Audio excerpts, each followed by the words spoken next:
ঘটক কইতে দিতে পাইছি রে रोम रोम भाइयों ও তুমি বিয়ে করবে ঘটক কেন আসলে হোক আরাও আরে কথা কি হইছে তোকে রে ঘটক মশাই কি কও কথা হ্যাঁ তাড়াতাড়ি কও আমার সময় নাই ছট তোমাকে এক সপ্তাহ ধরে খুঁজতেছি কোনে দাও এই কথা আমি কনে থাই তোরা বুঝবি না রে কথা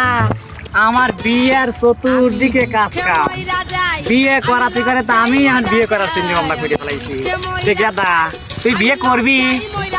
আমি বিয়ে করব না এর এখন কাস্টমার নিয়ে আইছি ও ये सब क्या देखना पड़ रहा है अच्छा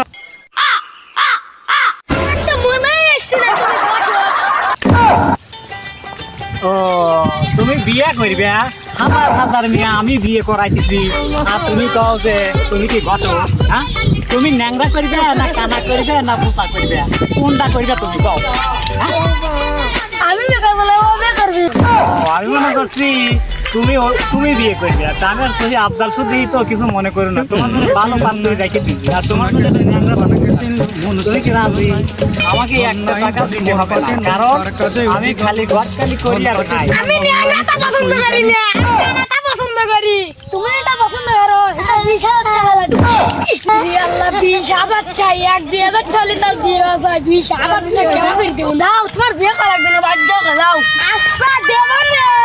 তুমি তো বিয়ে করবে দাঁড়াও আমি তো বুঝা বুদ্ধি করে দিই কারণটা হলো ওই বিয়ে করে তোমার জন্য জেল খাটা লাগবে লয়। আগে আমার টাকাটা দাও দাঁড়াও ভুল খালি আমার টাকাটা দাও তারপর তোমার বিয়ের ব্যবস্থা করে দিবি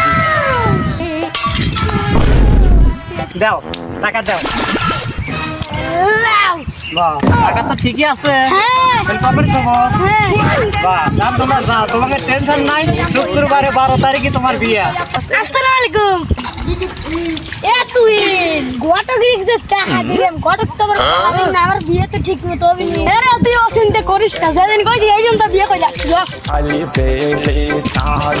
ভাই আজ কামাই হয়েছে কামাই হয়েছে বউ চাকরি কিছু আমার মধ্যে টাকা